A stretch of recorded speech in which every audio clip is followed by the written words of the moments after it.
На первых матчах чемпионата Республики Беларусь по баскетболу среди мужских команд. Меня зовут Ирина Жилач. Сегодня я ваш комментатор и поздравляю вас со стартом нового сезона.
Ну что ж, прозвучал государственный гимн, а это значит, что буквально несколько минут и игра между командами Смоки Минск и РГОР, Республиканское училище Олимпийского резерва, стартует. В этом сезоне вашему вниманию будет предложено достаточно большое число новшеств, уже хотя бы то, что команда Смоки Минск, которая обычно подключалась к чемпионату на стадии плей-офф, в этом году в этом розыгрыше стартует с самого начала, но вы видите, что сейчас на площадке разминаются игроки, которых вы знаете по прошлым сезонам как игроков команды Смоки Резерв. Дело в том, что на этот сезон в Федерации было принято такое решение клубом, что будет объединенная заявка для основы Смоков и ребят из резерва. Она включает в себя почти 30 баскетболистов, а именно 28, и наверное, предсказуемо, что на первых этапах чемпионата именно эти ребята, которые сейчас видите на экранах, и будут представлять Смоки как основную команду. Я думаю, что мы увидим много разных комбинаций состава. Чем ближе к концу чемпионата, тем больше будут подключаться игроки основы. Ну, вот такой комбинированный способ представления Смоков в этом сезоне будет представлен нашему вниманию. Оппонентами в этом матче команда РГОР под руководством Николая Алексеева, ребята, которые уже 3-4 года, в зависимости от, по индивидуальным меркам, занимаются в РГОРе, выступали и на чемпионате У-16 в дивизионе Б. Довольно сыгранный, слаженный коллектив. В прошлом году они подключились с середины чемпионата к розыгрышу. Старт, конечно, был такой не впечатляющий, но начали ребята набирать ход, записали в свой актив даже 2 победы над другими командами из чемпионата. Но, к сожалению, по всем известным причинам разгулявшаяся пандемия остановила чемпионат, и очень жаль, что ребята вот не смогли использовать тот потенциал, который вот они явно обозначили в прошлом году, что он у них определенно есть. Ну, тем интереснее будет наблюдать за сегодняшней игрой. Вообще много событий в последнее время произошло в белорусском баскетболе. После полугодового простоя, полного штиля, буквально в сентябре произошел такой всплеск событий. В позапрошлогоднем, то есть 1 уикенд назад, были разыграны медали в Кубке белорусском, женском, между командами «Горизонт», БГУ «Цмоки», «Олимпия» и «Цмоки». А перед этим был подведен итог в чемпионате Республики Беларусь по баскетболу 2019-2020 года. 4 команды разыграли медали и к итоговому протоколу пришли в следующей последовательности. Чемпионом прошлого сезона стали «Цмоки», серебро у Борисфена, Гродно 93 завоевали бронзовые медали, и витебская команда «Рубон» стали 4-ми. Ну что ж, видим, как игроки «Рубона» уже заняли свои позиции в центре площадки. В старте вышли Максим Алексеев, Алексей Шевченко,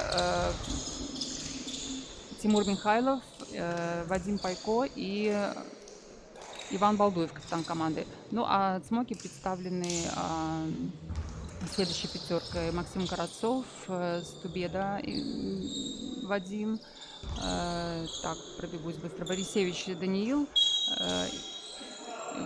Карацова называла. И сейчас вот завладел мячом, сыграл на команду Виталий Лебедев. Кстати, 3 из этих игроков из заявочного состава на сегодняшнюю игру. Сразу видим, как Борисевич издали поражает кольцо 3-очковым броском и тем самым открывает счет в этой игре. Даниил Борисевич, Владислав Близнюк и Вадим Стубеда были в заявке на итоговые матчи прошлого чемпионата, вот о которых только что сказала. И, в общем-то, так как «Цмоки» не испытывали там серьезных проблем, получили свое игровое время, отметились набранными очками и подборами, то есть уже разогрелись, почувствовали вкус игры. И я думаю, что сегодня им проще будет, чем ребятам из РГОРа, вступить в борьбу. Ну, в общем-то, первая атака это и показала. Иван Балдуев с мячом. В обыгрыш не пошел, ну, уже и время истекало. Сирена сработала, ну, мяч, я думаю, останется. Нет, фиксирует арбитр фол, и Балдуев отправляется на линию штрафного. Никита Стасилевич первое замечание получает. Сегодняшний матч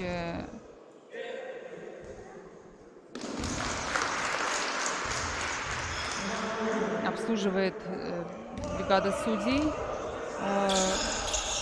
Так, ну, когда дополнится у меня информация, я вам озвучу.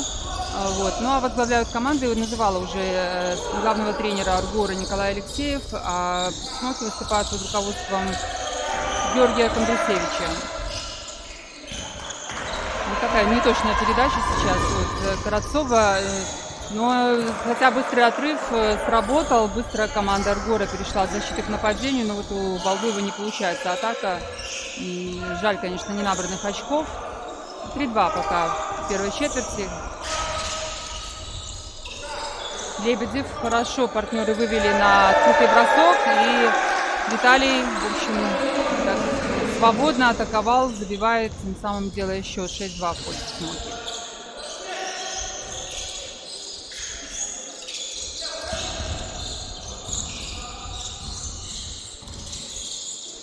такой сольный проход сейчас в исполнении Тимура Михайлова. Ну, удачи не достигает. Ну и здесь, казалось бы, ничто не мешало Борисевичу завершить эту атаку с быстрого отрыва, но не добивается успеха Даниил. Ну и тут же отвечает команда РГОРа. Вадим Пайко издали.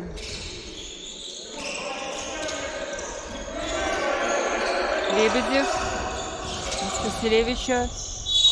Хороший проход.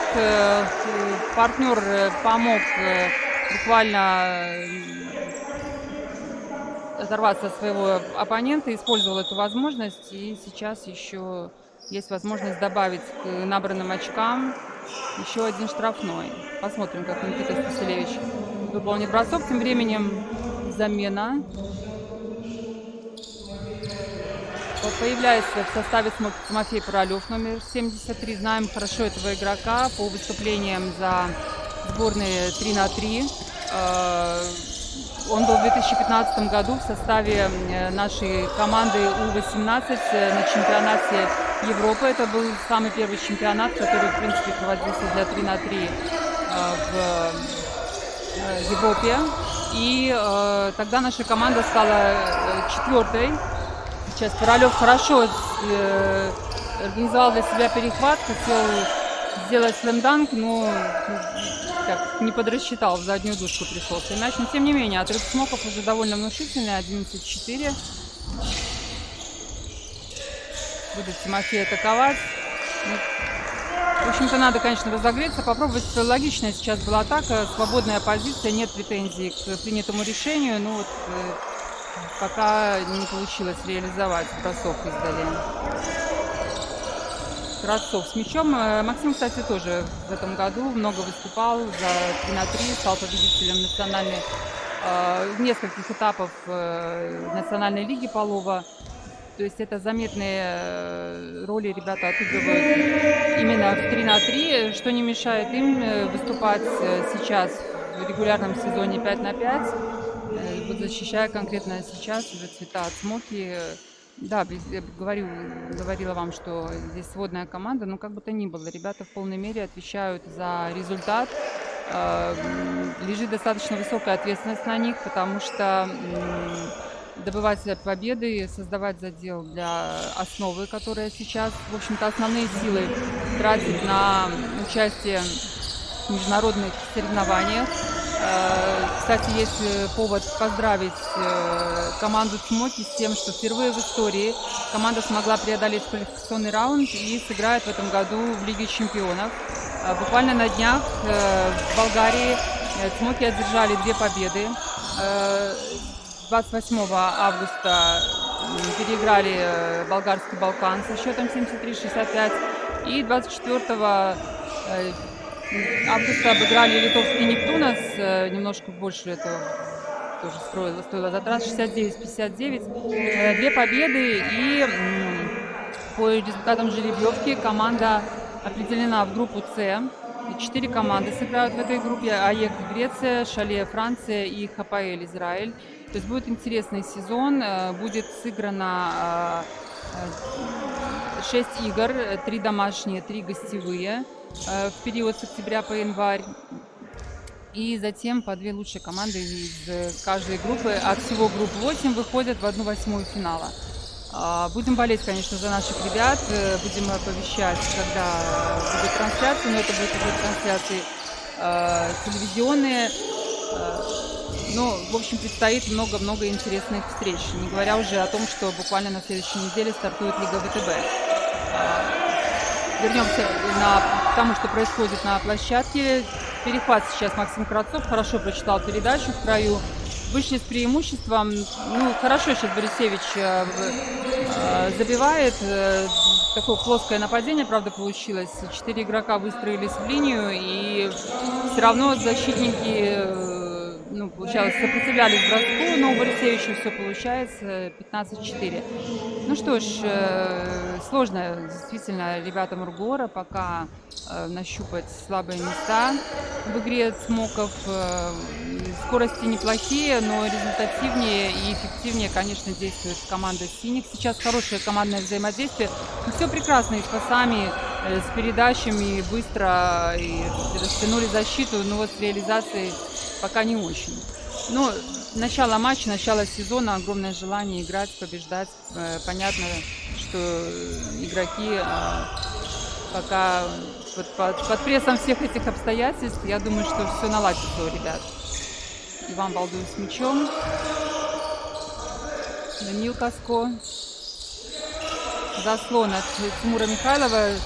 Так, на дриблинг время потрачено. Секунды истекают на атаку. Пора бы уже и атаковать.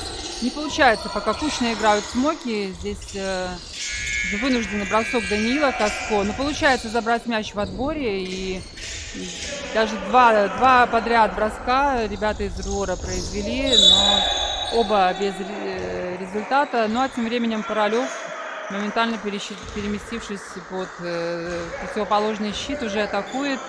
Не забивает, но будут штрафные броски.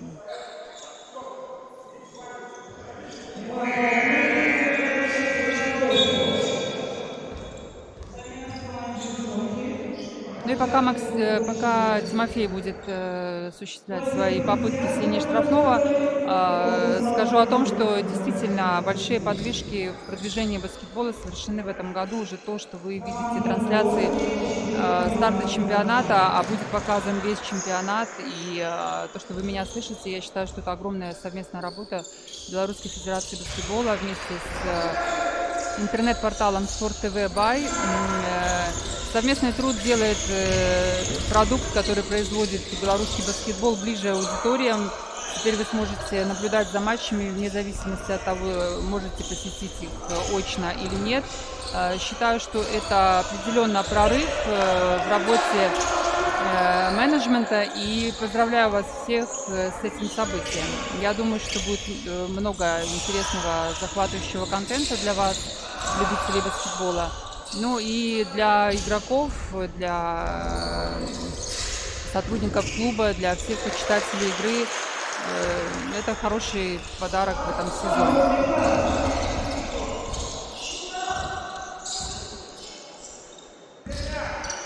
Владислав Близнюк начал ротацию, восьмерку, ну такая на в один край только была сыграна.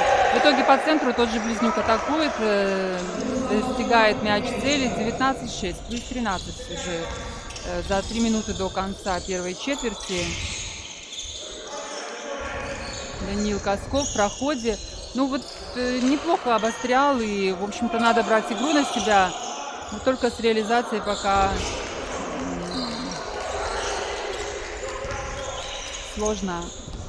Хотя сами по себе мы видим, действия команды неплохие, да и индивидуальные игроки тоже стараются показать свой максимум. Ну, конечно, не будем тут скрывать объективно. Команды в классе отличаются. Смоки резерв и по возрасту, и по игровой практике, конечно, опережает команду РУГОРа, но тем сильнее должна быть мотивация у молодых ребят, тем ярче вызов для них, чтобы показать все, на что они способны. Тем более первый матч, первый выход на паркет в этом сезоне. Роман Гейс забивает с линии штрафного в первой попытке точен. Вторая попытка также достигает цели.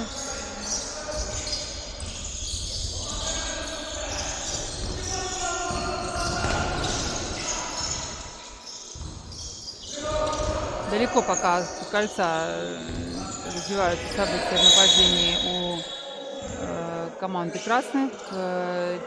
Арбитр регистрирует фол. Тимофей Королев нарушает при постановке заслона. Но пока для Цмоков это четвертое командное замечание. Ну а команда РУГОРа уже весь лимит командных фолов исчерпала. Имеет 5 на своем счету.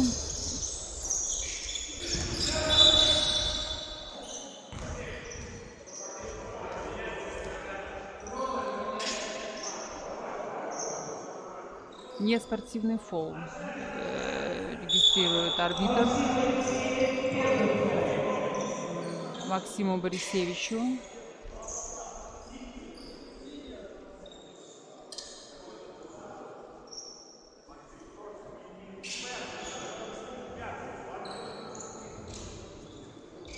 разбираются судьи в ситуации. Не тривиальная там была история, то есть нужно было понять, кто именно затеял эту ситуацию, которая завершилась вот тем, что пробивают сейчас штрафные броски игроки Цмоков.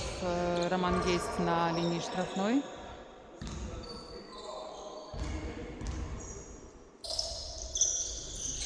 Обе попытки точны. И замена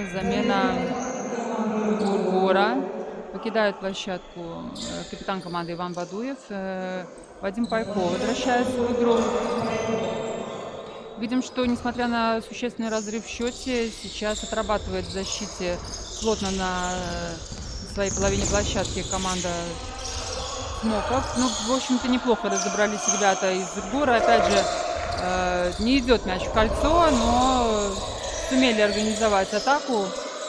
Паралев сейчас под кольцом. Против него Тимур Михайлов. Разница в росте ощутимая, но получается. Стоять не забивает Тимофей.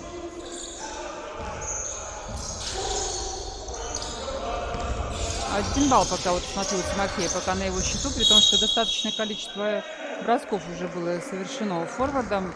Ну, в общем-то, только первая четверть. По очкам лидирует в команде Борисевич 7, у Стасилевича 4, у Лебедева и Близнюка по 3. У команды Ургора, в общем-то, тут 6 очков.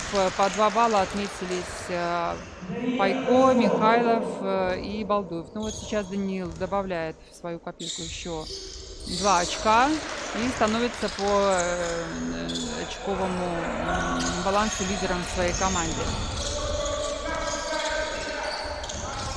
Близнюк на 30к. Череда заслонов. Хорошо, сейчас открылся Паралев и напрашивалось, что атаковал без приземления. Но Тимофей сейчас, даже подыграв себе ударом, имея преимущество в росте под кольцом, добивается наконец-то успеха в броске с игры.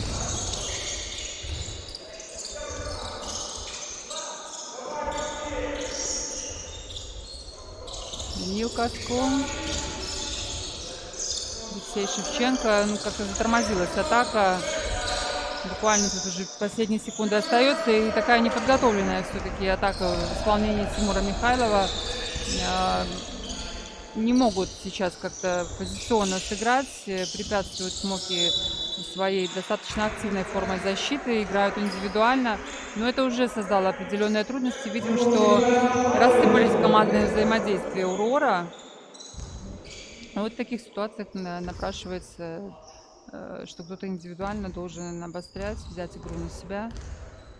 Посмотрим, ну, кто из ребят возьмет на себя эту роль. Третьяк тем временем забивает свой первый бросок.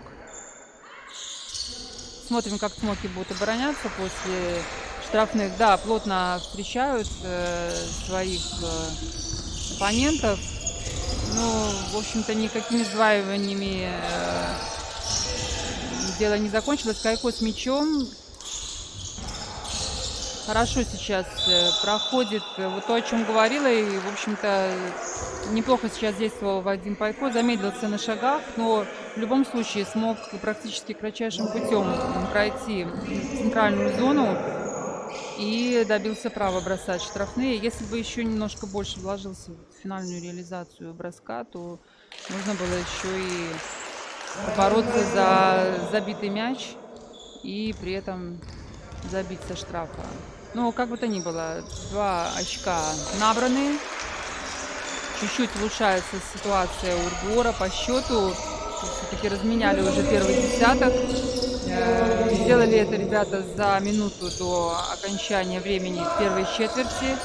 Конечно, результативность невысокая. Здесь Близнюк с отклонением бросает, так посматривает на судей. Ожидал возможность свистка. Заступал ногой Паралев, хотел отвоевать себе дополнительное пространство в зоне. Но так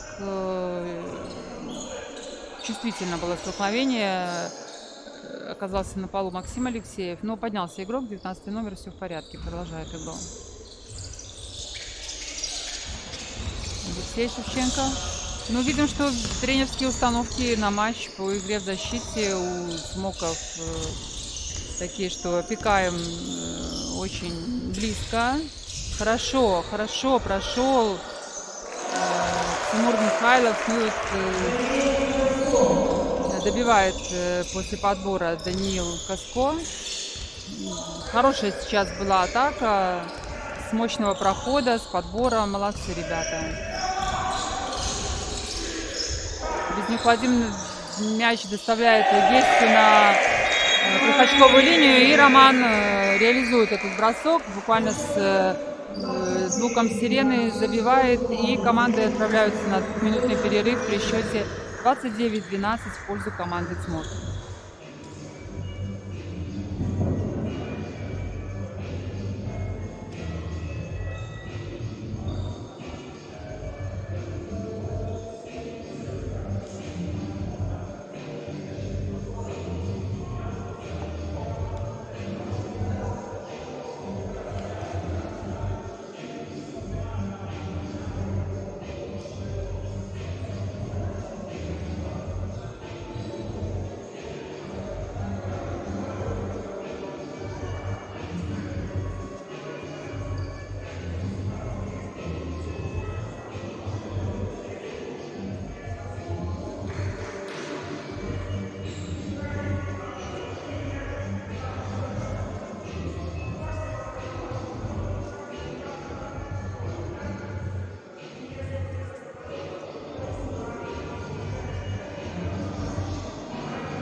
Ну что ж, возвращаются команды на паркет, пообщались с тренерами, дали свои наставления Николай Алексеев и Георгий Кондрусевич. Стартует вторая четверть, 29-12. Конечно, огромное преимущество себе создали за первую четверть игры команды Смоков. Видим, что в первой стартовой пятерке появился Давид Адиав. Номер 23 у Смоков. Паралев сохранил свое место в старте. Ну, видно, что используются разные комбинации игроков. Сейчас Паралев хорошо между Марининым и Данилом Каско сыграл. Ну, в общем-то, отличную игровую практику. Вот последние 2 месяца лета, когда было много матчей в 3 на 3 в Национальной лиге Полова, Тимофей выступал. То есть он как раз, я думаю, что к чемпионату уже подошел в такой оптимальной форме.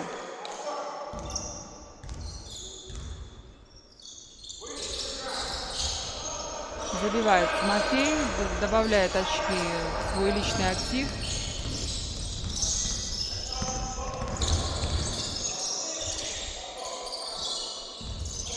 Михайлов.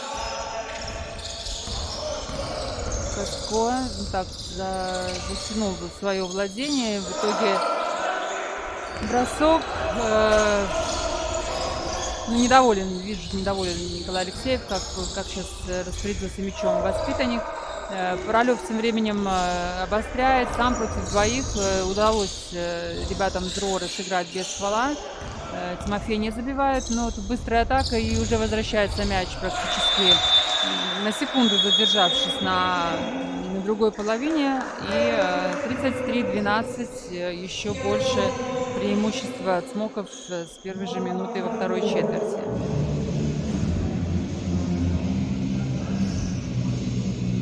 Тайм-аут. Тайм-аут, понятно, что нужно еще дополнительные коррективы. Видим, что не ладится пока с позиционным нападением игра Ургора. Атаки развиваются не самым лучшим образом, заканчивается бросками, ну, такими неподготовленными сопротивлением. Но справедливости ради скажу, что несколько атак были очень добротно сделаны тогда, когда команда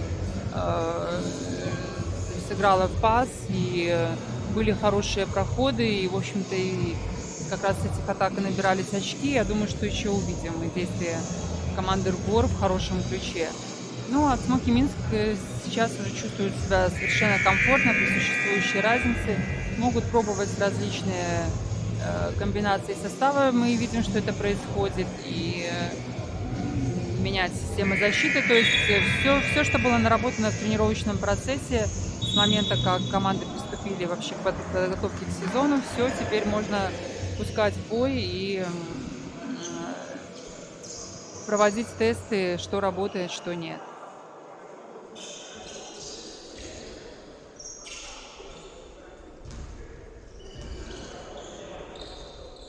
Тимофей Микьянец будет вводить мяч в игру из-за лицевой. Алексей Шевченко.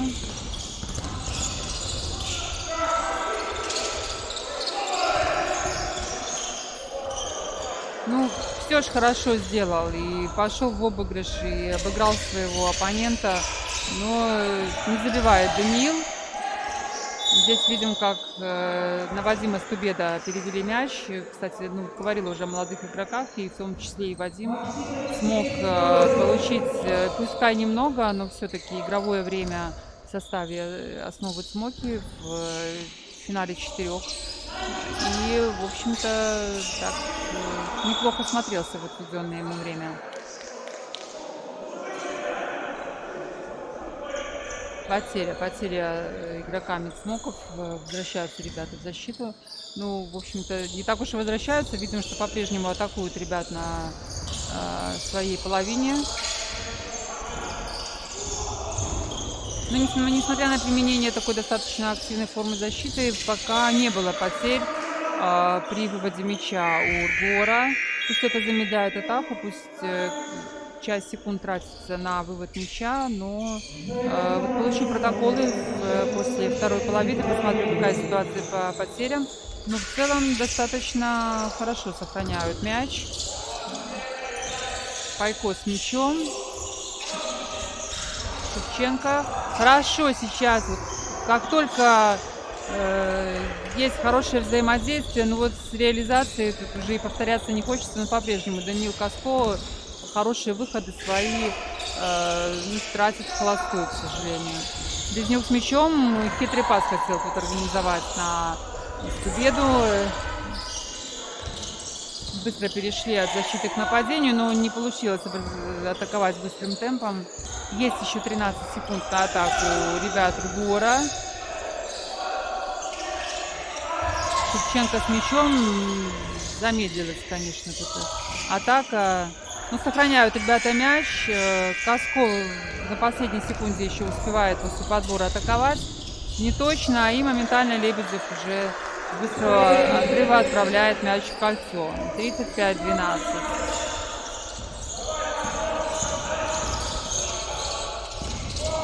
Сложно, конечно, задней линии. Тут, в общем-то, очень много сил отнимает такая близкая опека от защиты. Заслон от Алексеева. Хорошо отваливался Максим, но заигрывается немного, по моему мнению, Даниил Каско. Тут напрашивался пас к партнеру. Ну и, в общем-то, особых проблем нету у Смоков. И пока быстрое, ну, нападение сводится в исполнении Цмока к быстрым отрывам. Очередной тайм-аут, а заодно и небольшая передышка для команд.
Возвращаются команды.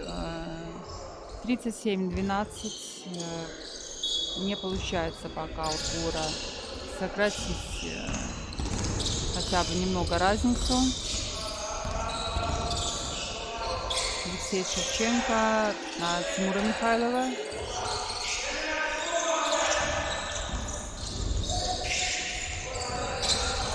Хорошо занимал позицию Алексеев. Но и здесь, в общем-то, неплохо создал этот коридор для своего партнера, прикрыл спиной защитника, что, в общем-то, позволило Тимуру Михайлову слева пройти к кольцу. Не забивает Тимур, но, по крайней мере, если хорошо выполнит броски, то сможет своей команде принести 2 очка.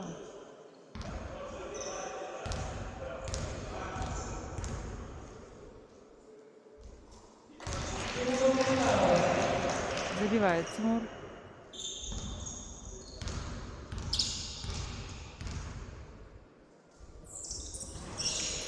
Во второй попытке не точен, и Лебедев забирает мяч. И, в общем-то, не проявили инициативы на подборе игроки Рора.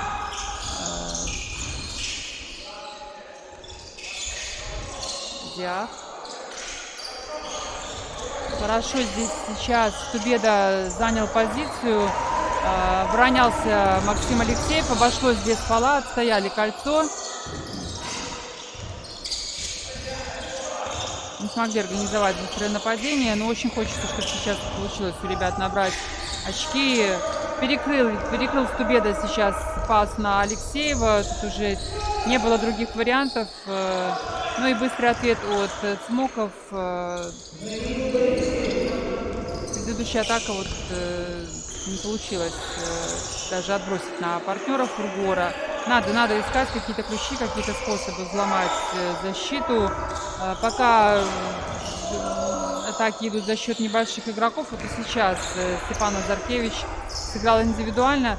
Абсолютно не используется присутствие больших под кольцом. В частности, Максим Алексеев, ну, практически тут в холостую пробегал.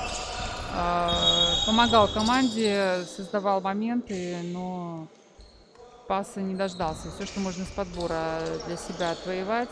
Просит, да, Максим замену, меняет его Даниил Каско.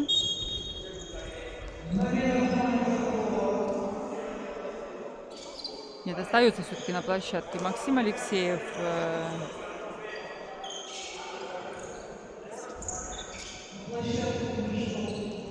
Да, просто не соблюли стандарты при замене. Судьи дают попытку второй раз сделать все согласно регламенту.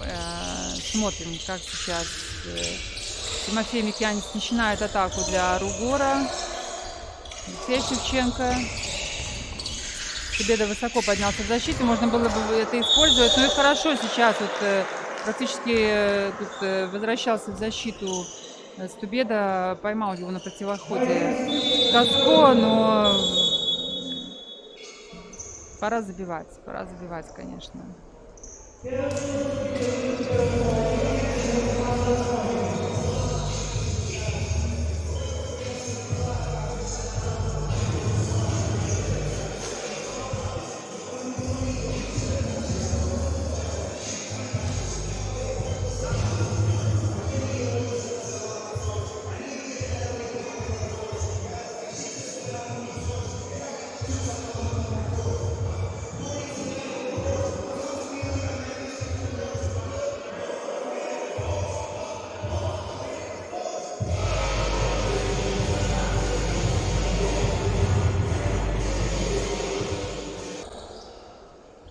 посовещались команды, затянулся тайм-аут для Цмоки. 41-13. Не получается пока у Ургура переломить рисунок игры, ход матча во втором периоде.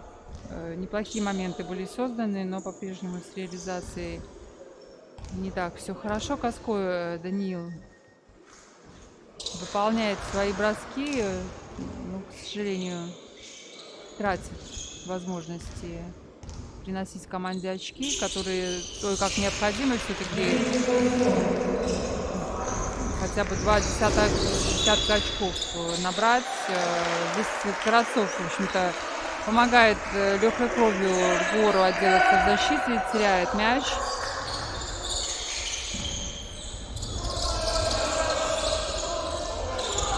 Тут тем же отвечают игроки Гора. Потеря.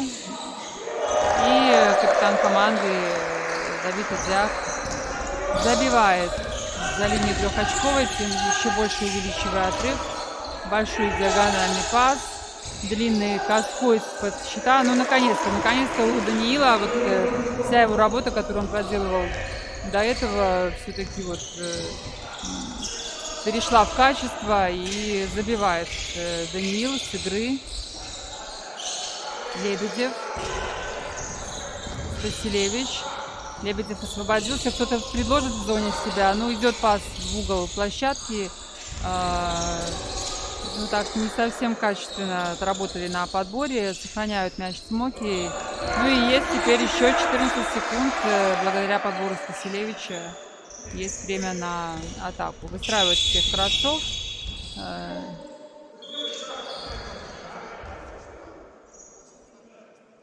Останавливает арбитр матч.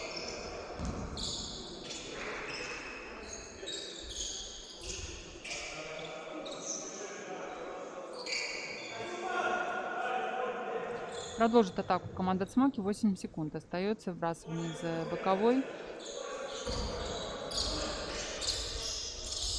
Василевич смотрит на кому из партнеров. Карасов, ну и, в общем-то, с первой передачи атакует. И у Карасова уже... Да, для Карасова это первые 3 очка.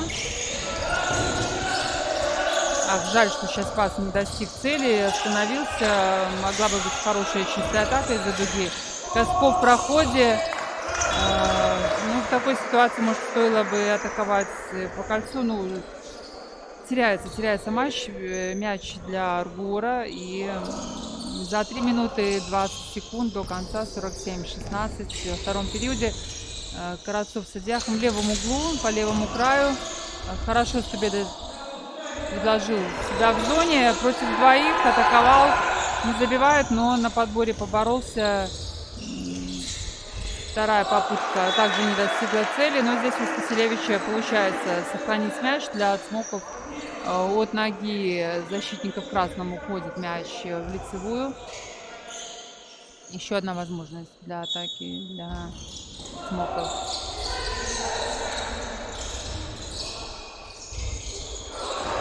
Хорошо с отклонением сейчас Никита Василевич выполнит двухочковый бросок. Иван Балдуев,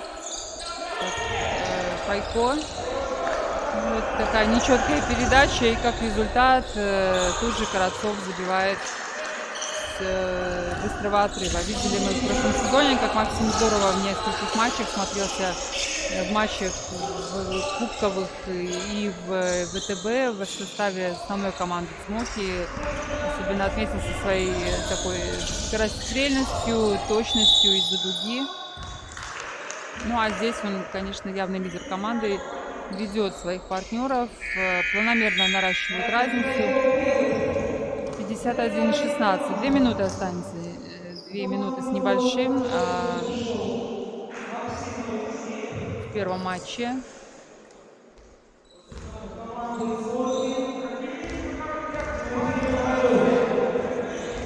Давид Идзях на линии штрафных бросков. Не точен в первой попытке. Но достаточно много промахов с линии штрафа в одной и в другой команде. Посмотрим потом в перерыве статистику.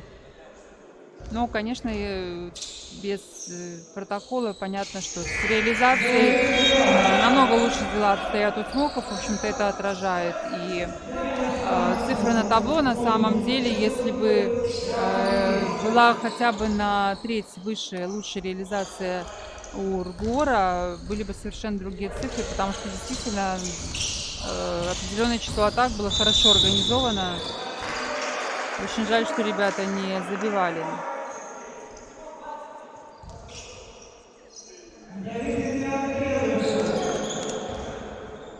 Халид Давид Адяхну пока за 2 минуты до конца четверти по 3 фола командных у Гора и у Смоков. Не пробиваются еще фолы за командное нарушение. Атакует с дистанции средней. Здесь и сопротивлением бросок. Не помогли партнеры на подборе. Карацов уже организовывает свою атаку. Хорошо влево на Адяха переправил мяч. Тут подработал на высоте Карацов. Немножко недопоняли с партнером, сокрушается Степан, простите, Вадим, нет, это был Роман Есть, что недопоняли с Королевым друг друга. Ну, такое не так уж редко происходит на площадке. Сложно сориентироваться в полете.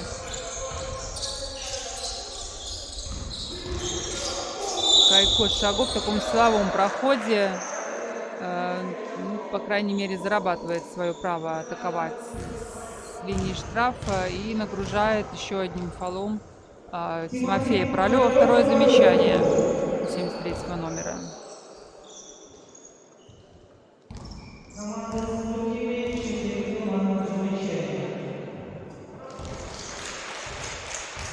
Забивает Даниил.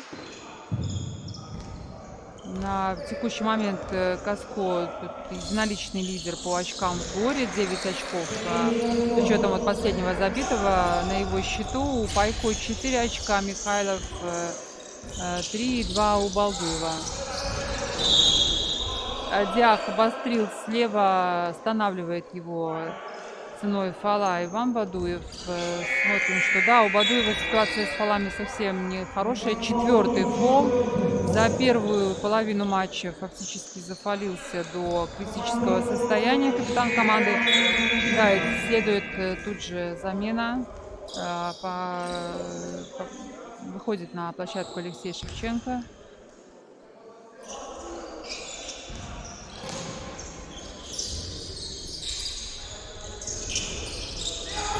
Вадим Тресяк. Есть центр площадки, да, смотрит, где партнер. Хорошо Королев сейчас сделал паузу и перевел мяч с левой стороны щита на правую. Забивает Вадим.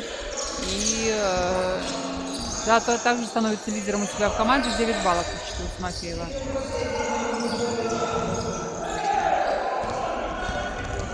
Не справляется сейчас с ситуацией Тимофеев, Микьянец. Пока сориентировался под кольцом, секунды потрачены. Не получается бросить. Ну и здесь атака, быстрая атака. Боролись в защите. Ну, наверное, стоит сыграть до верного, какую-то паузу. Перевести дух, потому что сейчас, ну так, достаточно быстро команды меняли дислокацию. Хотя бы какой-то выдох нужен в нападении. Ну вот это делает сейчас команда Смоков, останавливается, не делает атаку первым темпом, а сейчас Лебедев из-за дуги. Не точно. Адиах отборолся на подборе, не возвращал мяч на дугу.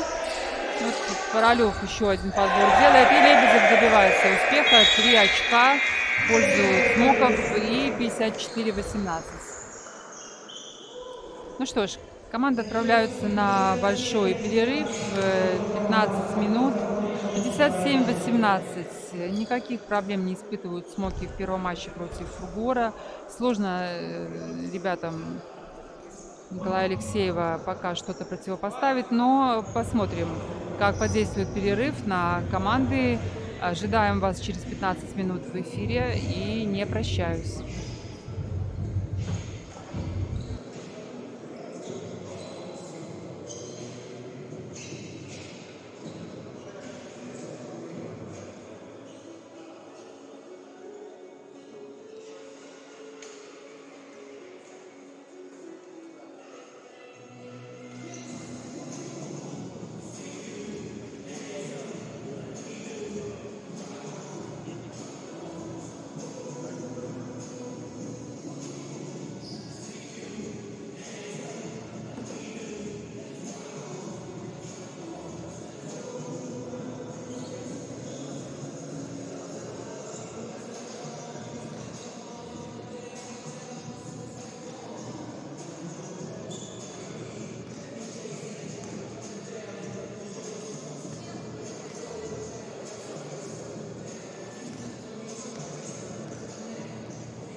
Ну что ж, последняя минута большого перерыва в матче между командами Smoker и Ruor. 57-18, счет вы видите на табло. 39 очков преимущества столичной команды, которая, как я уже говорила, выступает в этом году с таким сдвоенным составом вместе с основной командой. Сейчас цвета Смоков защищают ребята из Смоки резерв. Ну, по первой половине матча, что можно сказать? Конечно, боролись ребята из Руора, но объективно с такими показателями статистическими, как они продемонстрировали вот по итогам первых двух четвертей, сложно, конечно, рассчитывать на какой-то приемлемый результат. С общим процентом попадания бросков игры 13,3. Ну, сложно, конечно, на что-то претендовать. Очень плохо было с реализацией у ребят.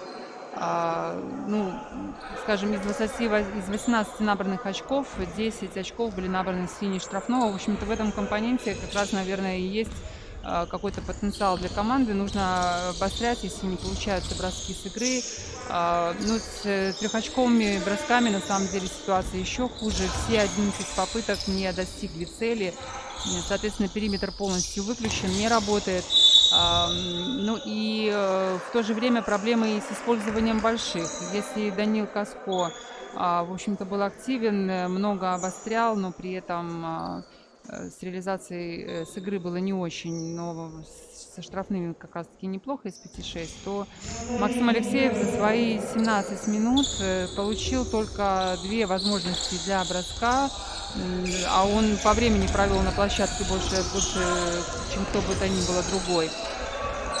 То есть есть еще и проблема доставки мячей на больших игроков. В общем-то, есть, конечно, над чем ребятам сейчас подумать. Я думаю, работа в раздевалке была проведена за время большого перерыва. Ну, сейчас видим, как Тимур Михайлов будет выполнять бросок, попытку с линии штрафного не забивает. С показателями бросковыми, с реализацией у Смоков, конечно, ситуация намного лучше. Штрафные 70%, остальные броски с игры, двухочковые, трехочковые, все цифры колеблются где-то посередине, 47%, 46%, 50% из-за трехочковой.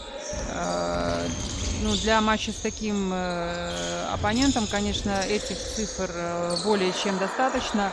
Собственно, вот эта разница игровая и была создана за счет лучшей реализации. Будет засчитан этот мяч. Защитник коснулся его, когда мяч уже пересек самую высшую точку, начал траекторию спуска к кольцу. Соответственно, судьи определяют, что этот мяч будет забит. Ну и полностью был проигран щит. Пока есть возможность проанализировать данные. И в нападении, и в защите у Руора практически наполовину меньше показателей. 15 общее количество съемов против 33 у Смоков. При этом в нападении подборов было 6, у Смоков 12, и в защите 9, и у Смоков 21. То есть не было шансов тут зацепиться в этом показателе. Ну и по ошибкам тоже 9 у Руора, 5 у Смоков. Ну, если опираться на эти цифры, на то, что сейчас есть вот в итоговом протоколе по первым двум четвертям, то, скорее всего, нужно придерживаться все-таки вот этой тактики, обострять, зарабатывать фолы при бросках, потому что с реализацией с линии штрафного все более чем благополучно. Из 12 попыток 10 достигли своей цели. Ну, думаю, нужно использовать то, с чем обстоит дела хорошо, ну и потихонечку все-таки как-то налаживать дела с бросками хотя бы с периметра. Смотрим за тем, что сейчас на площадке. Стасилевич на 10 не попадает сейчас Роман из-за дуги. Подбор хорошо сейчас в защите отработали. И есть возможность для собственной атаки. Кайко с мячом высоко сейчас от кольца. Заслон от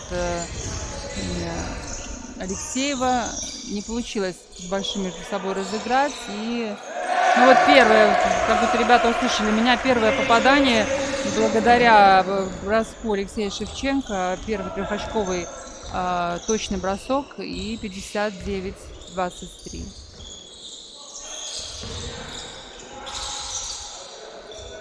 Виталий Лебедев, Близнюк.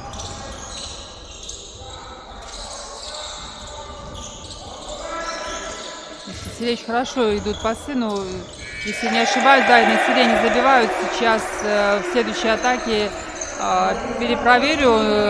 Показалось, что зоной выстроились игроки Гора при игре в защите.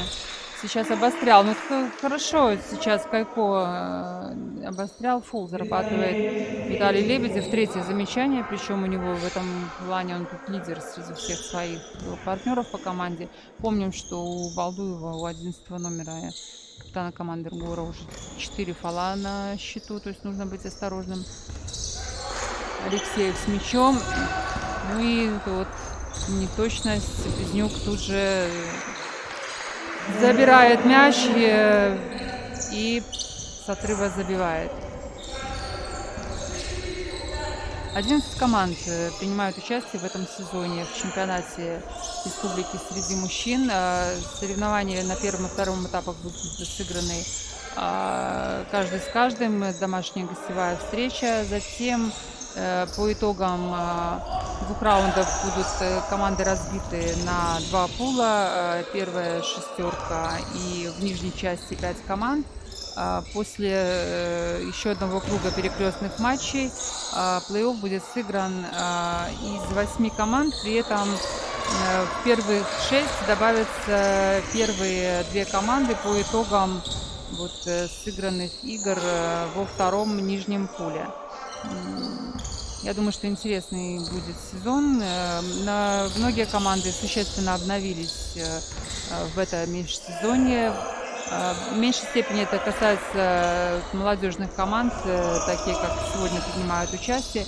Но по мере развития чемпионата, благодаря тем, что организованы трансляции, будем знакомить вас со всеми новыми приобретениями и также и потерями в ростерах команд.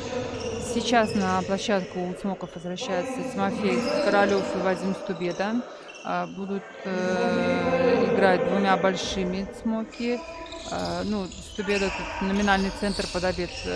Простите, Королев такой легкий форвард. Гест не стал рисковать сейчас издали, после подбора сразу же атаковать. Высокий заслон от Стубеды. Хорошо Королев поздновато пас к нему пришел, и такой, который еще нужно обработать. Ничего не оставалось Тимофею, как тут, не знаю, практически 14 метров атаковать в этой попытке. Если бы это был баскетбол 3 на 3, практически бросал бы от центральной линии. Говорил о том, что Тимофей хорошие результаты имеет в командах именно 3 на 3. Но и здесь видим, что заметную роль играет вместе с Каратцовым и Лебедевым, является лидером команды. Забивают сейчас, хорошо сейчас. Наконец-то вот Алексеев забивает первые очки. 2 четверти пробегал без забитых мячей, что очень обидно. Уже говорила, что по игровому времени больше всех он провел на площадке. Ну, нужно забирать мяч, самому обострять и брать игру на себя.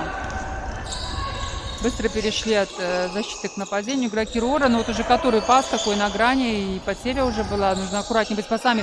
Хорошо, хорошо сейчас Шевченко ну, справился с этой ситуацией, но вот партнер не угадал его маневр, очень жаль, была бы очень красивая, очень интересная атака в исполнении Руора.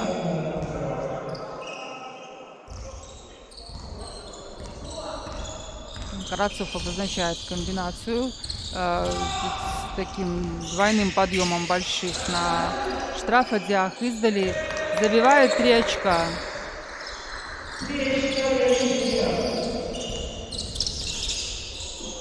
Михайлов. Ну, можно было, пока Паралюк еще только подбирал. Хорошо сейчас. Вот, уже вторая атака. Второе индивидуальное обострение от Алексея Шевченко. И если в предыдущей атаке сыграл на партнера и там недопонимание произошло, то сейчас Алексей сыграл индивидуально, очень здорово. Уменьшает разницу. Ну, вернее, так, по крайней мере, набирает очки. Такой всплеск все-таки позитива есть в стане Руора. Очень хочется, чтобы сейчас игроки только наращивали свой подъем в игре. Не обращаем внимания уже на цифры. Понятно, что огромный разрыв, но тем не менее, проблески сейчас появились, и я думаю, что это поможет команде все-таки нащупать игру.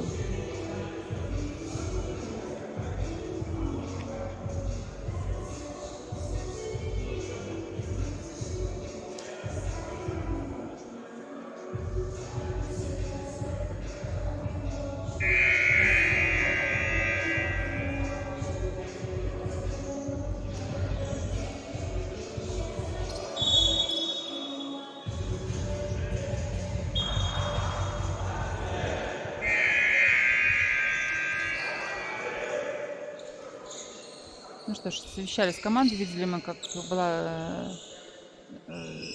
проведена тренерская минутная работа. Тренерский штаб Алексей Пинчиков, Александр Подирачев, Георгий Кондрусевич поработали с командой. Смотрим, как сейчас Смоки организуют свою атаку. Тимофей Королев, Вадим Тресяк, Диак на Стубеду. Ну и здесь против Алексеева хорошо отвоевал пространство Вадим. Забивает с поворота.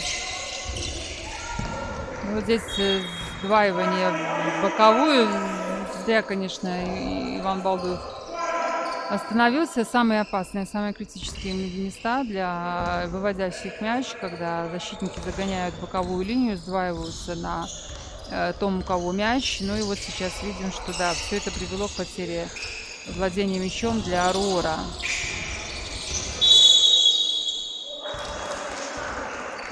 Для Карацова судья фиксирует фол нападения при заслоне. Ну, не согласен Максим. Первое замечание для Максима абсолютно не критично, в то же время для команды четвертая командная. За 3,5 минуты до конца третьей четверти.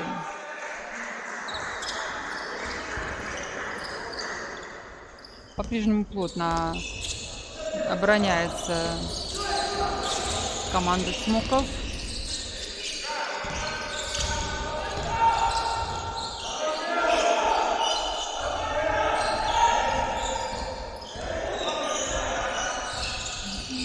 Замерло нападение. Осталось 0,3 секунды. Ну, не знаю, такой отрезок времени можно организовать только вбрасывание и моментальный выброс мяча. Тайм-аут. Тайм-аут тренеры берут.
Возвращаются команды, буквально еще на ходу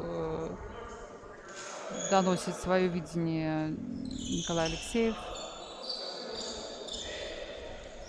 Вводит Иван Балдуев мяч в игру. Смотрим, что стало результатом этого тайм-аута, какая сейчас будет атака.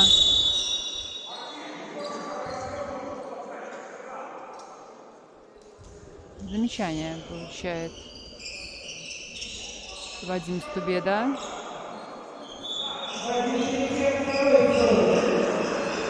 Простите, Вадим Третьяк получает персональное замечание, и Алексей Шевченко отправляется на линию штрафного.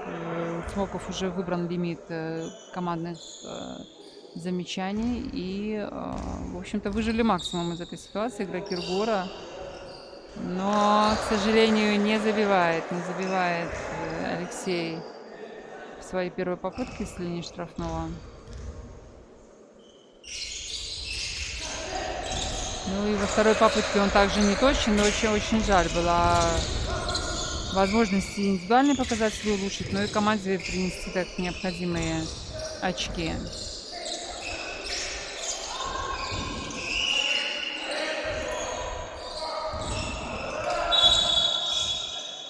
Здесь небольшой инцидент произошел на усах. Стубеда, открываясь, не удержал равновесие. С ним и Вадим Третьяк там оказался на полу.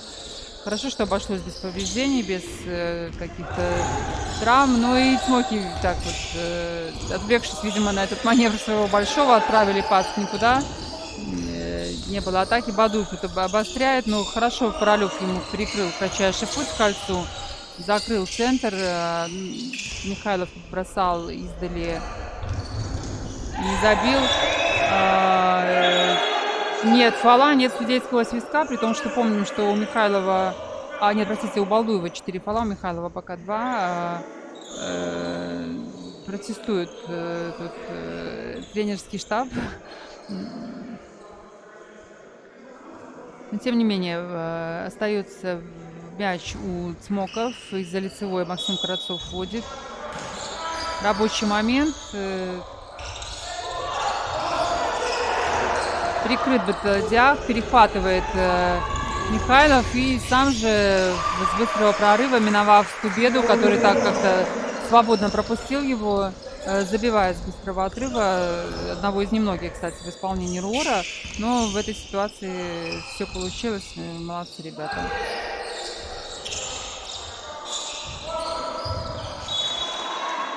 Еще одна потеря в нападении у Цмоков. Чуть менее 2 минут остается до конца матча. Появляется Лебедев на площадке вместо Вадима Стубеды.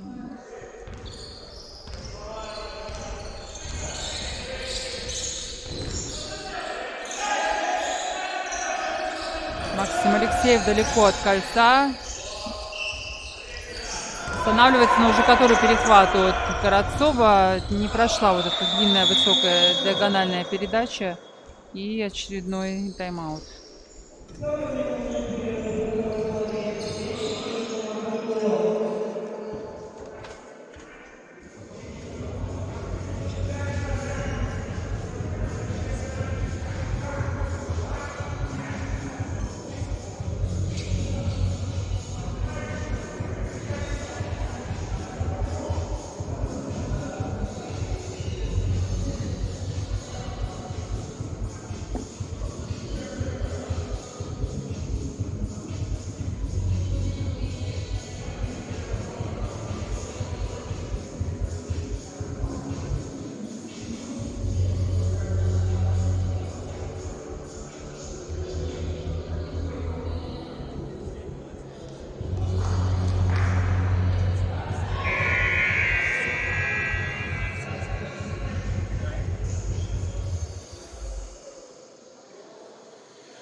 команды на площадке 71-29. 42 очка преимущества. В общем-то, можно отметить это как положительный фактор в адрес Ргора. Не отрываются в этой части игры значительно Смоки от своих визави. Помним, что с 39-очковой разницей закончилась первая половина.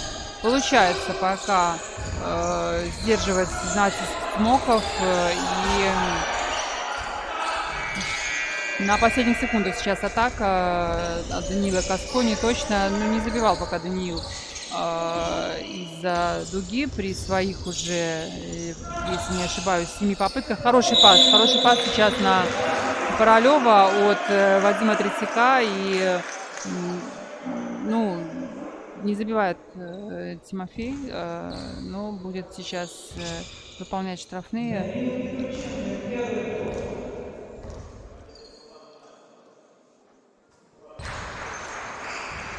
Ну а для Данила Петрученко, 23 номера, первый фол.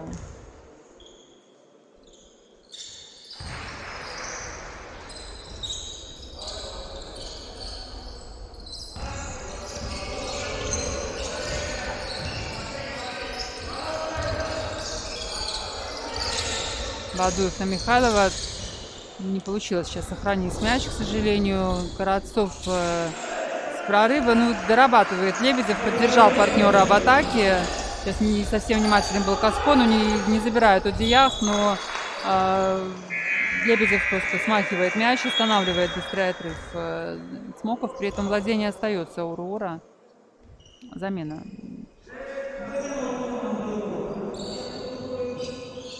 Козырьков вместо...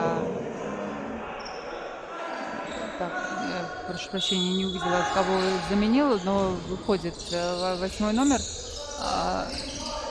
Пас из дуги. Бадуев тут же поднимается наверх для того, чтобы организовать атаку команды, но все очень много сейчас было таких ошибок именно в передачах. Не хватает резкости, чуть-чуть надо корректировать этот момент. Получше дела, конечно, с сохранением мяча стоят у Смоков. Хорошо сейчас взаимодействие Карасов-Королев. На хорошей скорости входил Тимофеев в зону, вовремя получил мяч. Ну и закончилось тем, что заработал право на выполнение штрафных бросков. Петрученко покидает площадку, и выходит Максим Алексеев. Ну и Михайлов уступает свое место Вадиму Пайко.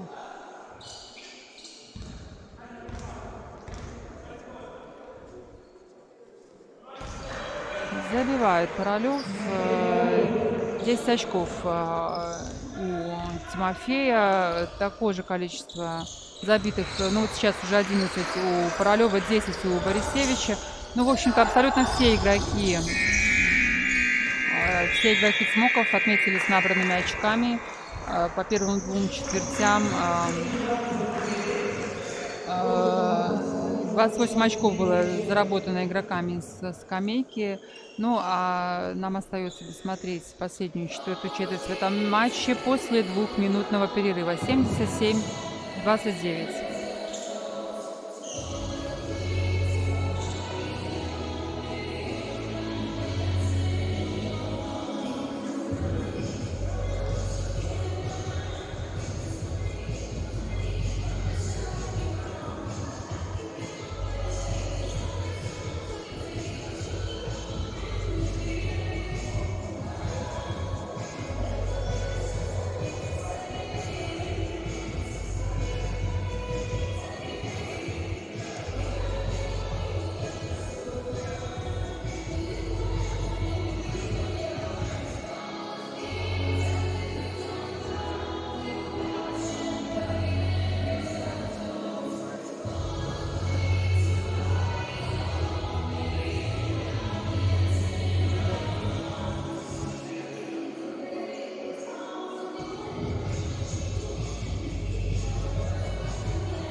Команда возвращается, стартует четвертая четверть. Последние итоговые 10 минут осталось команда провести на площадке. Но вот с первого же паса потеря Аурора. Карацов уже третий или четвертый перехват совершает. Караулит эти передачи, которые, ну, в общем-то, напрашиваются на то, чтобы быть перехваченными. Но сейчас есть возможность все-таки организоваться в нападении у Аурора. Тают секунды последние. Ну и вот сейчас при броске на Балдуеве фол.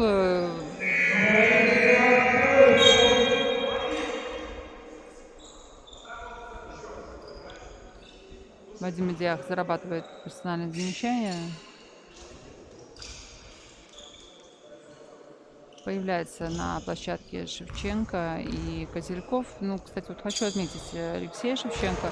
Как раз благодаря его усилиями создан был такой неплохой промежуток игрового времени в исполнении Рора за счет его двух обострений. Как-то и проход, и командное взаимодействие. Тут вот Алексея хорошо получилось освежить игру Рора. Сейчас Даниил Каско с мячом предпочел сам до конца довести дело, миновал нескольких защитников, и при том, что много мы видели уже таких незабитых мячей в исполнении этого игрока, но сейчас Даниил справляется полностью со своей ролью и забивает. 79-31. Королев, Карацов. Весь периметр мяч пропутешествовал. Ну и с правого угла атака не достигает цели. Хорошая возможность у Рора сейчас. Зоной сейчас обороняется Смоки. Тут нужно, конечно, быстрее мяч переправлять с одного края на другой. Совладал с этим неудобным пасом Вадим Третьяк. И Королев со следующей же передачи отправляет мяч в кольцо. 81-31. Да, получается у Смоков увеличить запас. Очковый минус 50 для игроков столичного училища Олимпийского резерва. Ну и вот сейчас Алексеев, одна тоже из немногочисленных атак, но набирает свои очки Алексей с хорошим процентом, кстати. Мне кажется, сейчас основное, что должен сделать Рор, это постараться нагрузить своего 19-го номера мячами, возможностью атаковать. Даниил Каско отдает мяч, уже так понял, что никаких возможностей для атаки нету. Балдуев издали отборолся, там Алексеев, не получается среди рук выдернуть мяч.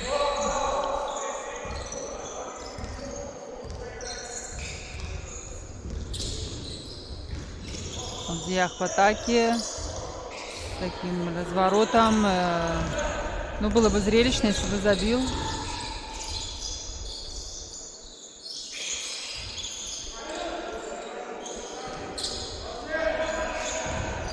Мяч Балдуева в углу. Ну, можно было сыграть сейчас на Алексеева, но Каско предпочел здесь с маму атаковать. Видно, что подустали все-таки ребята из Рора. Хотя в ростере той и другой команды по 11 игроков. И, возможно, только за исключением Александра Гогарева в составе Рор все побывали на площадке. Притом Смоков уже говорила, что абсолютно все игроки отметились забитыми бросками, очками. Но сейчас Лебедев еще пополнит свой очковый счет со штрафа. Ну, так предполагаю. Нет, не забивает сейчас, не забивает. 10-й номер. Подбор у Рора. Заступ совершает сейчас Балдуев. Обидная ошибка. При том, что сказывается уже усталость. Но вот сейчас приходится практически сразу возвращаться и отрабатывать в защите.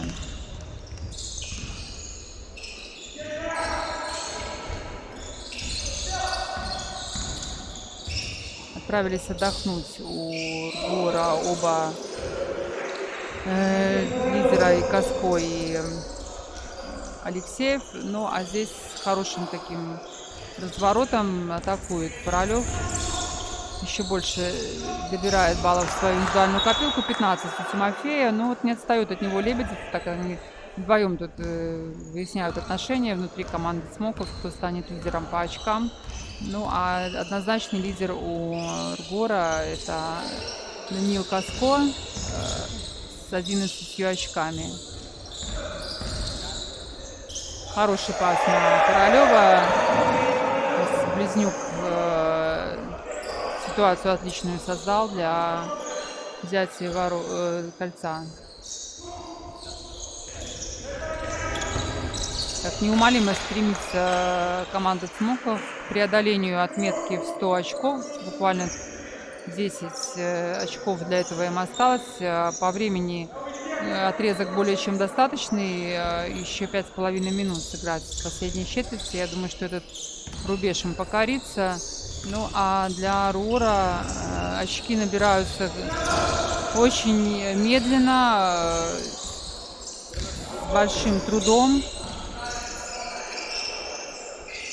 Михайлов издали. Сохранил есть у самой боковой линии мяч. Забрал Роман буквально тут в сантиметре. Ну и хорошая быстрая атака. Дальний бросок от Вадима Трексяка. 93-33. 60-очковая разница, конечно. Ай-яй-яй. Ну, в общем, уже Александр Козырьков должен был забивать, конечно, такой мяч, а Роман Гест четко исполняет бросок из-под кольца. Напоминаю вам, дорогие друзья, что следующая наша трансляция сегодня в 15:30 встретится команда Рцов-Зюшор, Гродно 93. Гродно — команда, которая стала по итогам прошлого чемпионата бронзовым призером. Случилось это буквально вот 2 недели назад, учитывая все обстоятельства. Интересно будет понаблюдать за игрой этой команды, тем более, что сейчас решается вопрос об участии Гродно 93 в созданной в прошлом году еще одной международной лигой, проводимой под эгидой ФИБА Европа, имею в виду Евразийскую лигу. Очень хочется, чтобы Беларусь смогла расширить там свое представительство. До 2 команд в прошлом году принимал участие Борис Фен и очень достойно выступал. Поэтому будем ждать информации, постараюсь уточнить для вас. Ну а во внутреннем чемпионате как раз для Гродно и для Рцов-Зюшор это будет первый стартовый матч в 15:30. Трансляция, пожалуйста, присоединяйтесь и болейте за те коллективы, которые вызывают ваши предпочтения. Теряет сейчас Киселевич мяч на дриблинге. Ну, сложно, тут уже пас был практически за проекцию щита. Теряет мяч Михайлов. 3,5 минуты остается сыграть команду в последней четверти.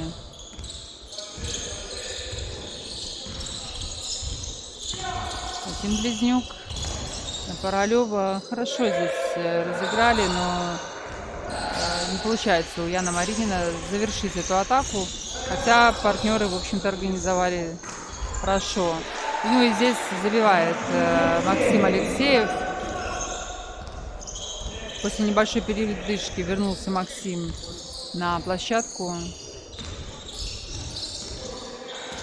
Один близнюк на Королева.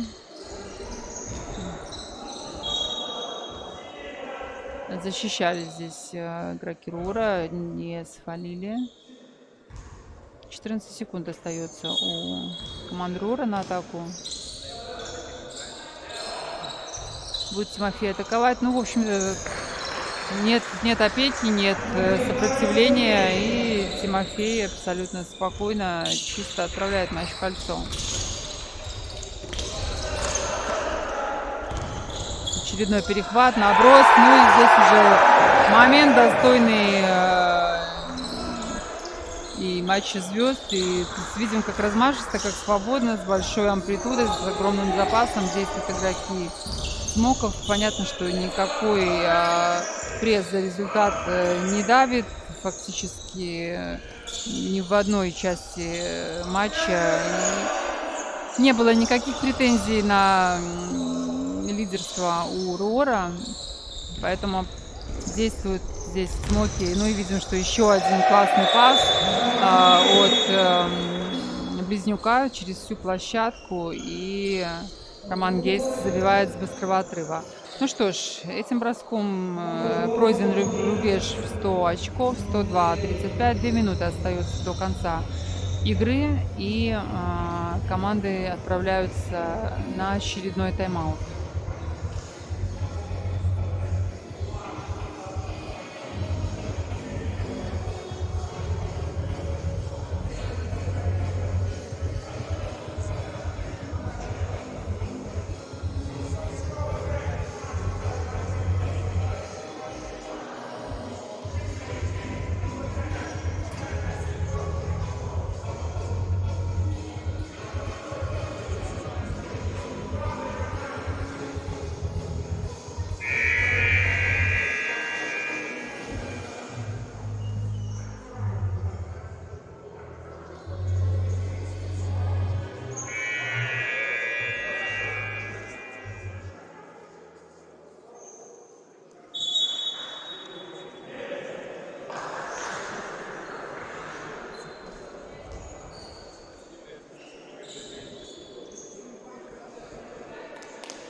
Мяч в игре.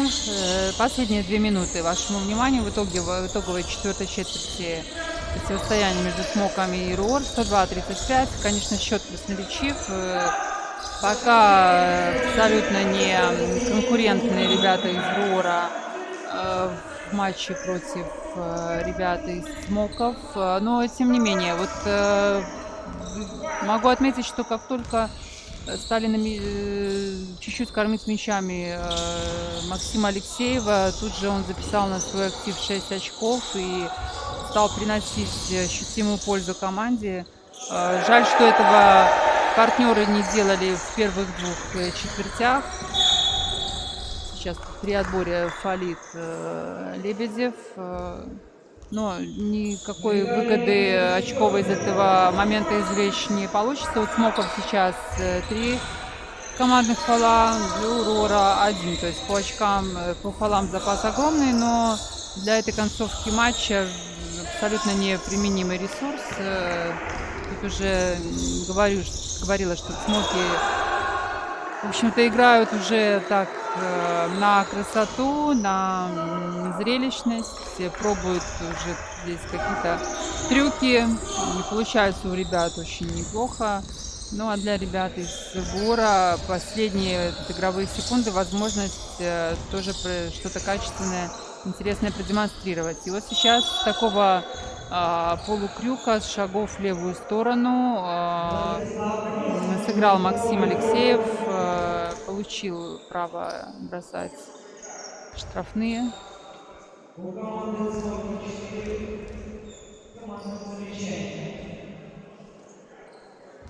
Бросок не получается сейчас. Но намного улучшает свои личные показатели в этом матче Максим.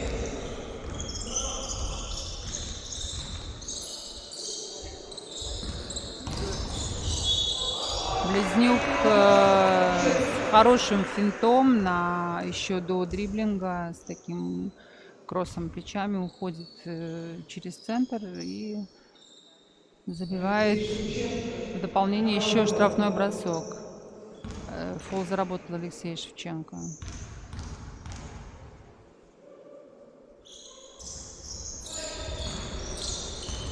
Ах, была возможность, если были ноги готовы на подборе у Алексея Шевченко забрать этот мяч. И так еще одна атака у Смоков.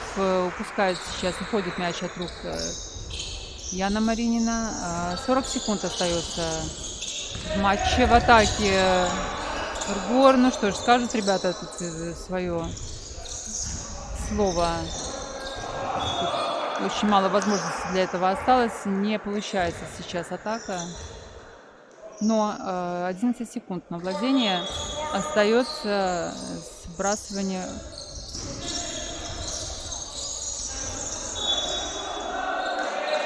И упущена, к сожалению, возможность на еще одну атаку. Использован лимит 5 секунд при вбрасывании мяча. Ну и смотрим, как Смоки здесь распорядятся возможностью атаковать. Пол нападения. Пол нападения получает Ян Маринин, 16 номер. Ну вот 5 командных у Цмоков. Ну 16 секунд остается. В общем-то, хотелось бы, чтобы получилось у Ргора закончить этот матч. Хотя бы еще взятием кольца. Молдуев, Михайлов переводит мяч на Козелькова.